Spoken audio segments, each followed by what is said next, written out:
Music.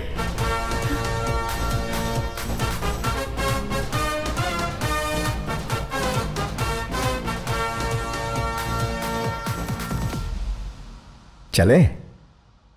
कहां पर? हमारा अग्रीमेंट भूल गई क्या? अग्रीमेंट? कोई प्रूफ है? जय बाबू।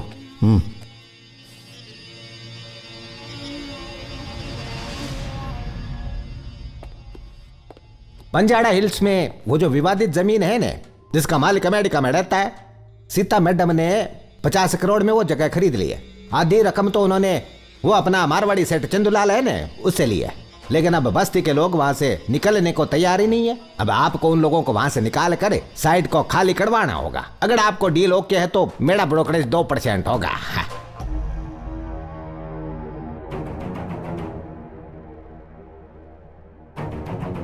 उसे अंदर बुलाओ। Hi Sita, nice to meet you. दुनिया के सारे दुख, गरीबों का दर्द, परिवार की तकलीफें सब बर्दाश्त कर सकता हूं, लेकिन एक सुंदर लड़की का दर्द नहीं। इसे हवस कहते हैं। इनकी बातों का बुरा मत मानना, ये मुझसे बहुत प्यार करते हैं। ये हमारे जय बाबू हैं। बचपन में जब मैं जॉन्डिस की वजह से मरने वाला था, इन्होंने मेरे पिता को 5,000 रुपए देकर मुझे मरने से बचाया था। सदा इनका आभारी रहूंगा। आज तक अपने किए पर पछता रहा हूं मैं। ये तो इनके प्यार दिखाने का तरीका है। मुझे तो नफरत दिखाई दे रही है सर। अगर एक मनुष्य की हम लगातार तारीफ करते रहें तो वो सीखना बंद कर देता है। अरे इन जैसे निंदा करने वाले लोग चाहिए हमें, अगर लाइफ में तरक्की करनी हो। बहुत ज्यादा रिस्पेक्ट करता हूं मैं इनकी। मैं वहाँ एक शॉपिंग कॉम्प्लेक्स बनाना चाहती हूँ। एक जमाने में मैं भी उसी बस्ती में रहता था। 200 करोड़ तक का मुनाफा होगा, उसमें से 10% तुम्हारा। मैं एक MLA हूँ, लोगों का वो क्या कहते हैं जय बाबू? लोगों का प्रतिनिधि। हाँ। जो तुम हरगिज नहीं हो। 20%। जरूरत से ज्यादा दौलत हमें बर्बादी की ओर ले जाती है। मेरी हजारों करोड़ की संपत्ति बढ़ती जा रही है। तो क्या चाहिए? सौंदर्य। मेरी धर्म पत्नी सौंदर्य। मेरे सास ससुर अंधे थे, हर लड़का इसका रिश्ता ठुकरा देता था, कोई इसको पसंद ही नहीं करता था। पर एक ना एक दिन किसी ना किसी को तो इससे शादी करनी ही थी ना। तो फिर मैंने अपना बलिदान दे दिया। झूठ बोलता है कमीना। इसने खुद MLA बनने के लिए एक MLA की बेटी से शादी की और इसके बेचारे ससुर ने खुश होकर इसे अपनी MLA की कुर्सी दे दी। जय बाबू क्या कह रहे हैं? मेरी पत्नी के घर में एक से बढ़कर एक बदसूरत लोग हैं और उनका सपना था कि उनकी अगली पीढ़ी खूबसूरत हो, और इसीलिए मेरे ससुर जी ने मुझे अपना दामाद चुन लिया। मैं तो बेचारा उनके स्वार्थ के आगे झुक गया। मैंने अपना पति धर्म निभाने में कोई कसर नहीं छोड़ी और इसीलिए आज दो अनमोल रतन है मेरे।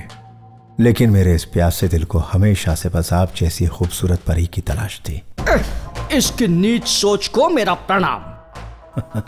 90% मर्दों की सोच ऐसी ही होती है जय बाबू। कुछ ही मेरे जैसे साफ दिल वाले होते हैं जो डायरेक्ट बोलते हैं मैं तुमसे शादी करना चाहता हूँ। What? देखा कैसे भड़क रही है? इसे तो बख्श दे रे बाबा। तेरे सामने तो भयंकर राक्षस भी मिट्टी में मिल जाते हैं और ये बेचारी तो लड़की है।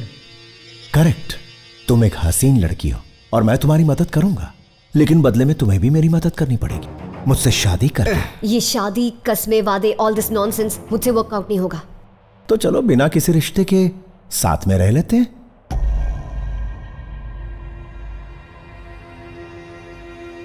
कितने टाइम के लिए? 1 year? बहुत ज्यादा है। 6 months? 1 month। डन। अग्रीमेंट तैयार कर जल्दी से। मैम, साइन करने के पहले एक बार पढ़ तो लीजिए।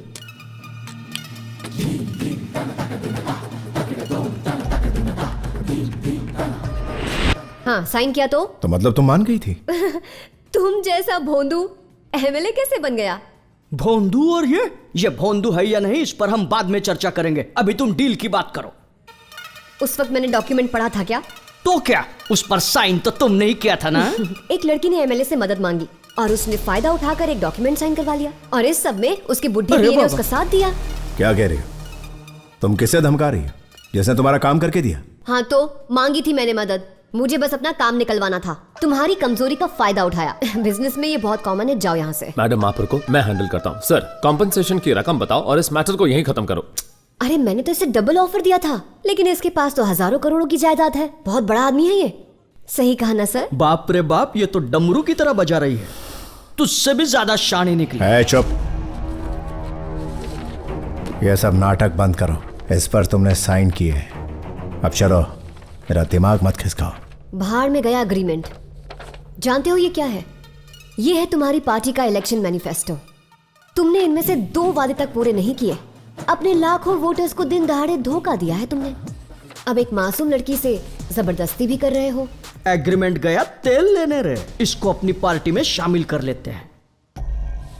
सीता, बचपन में मैं अपने बाप के साथ खिलौने की एक दुकान में गया था।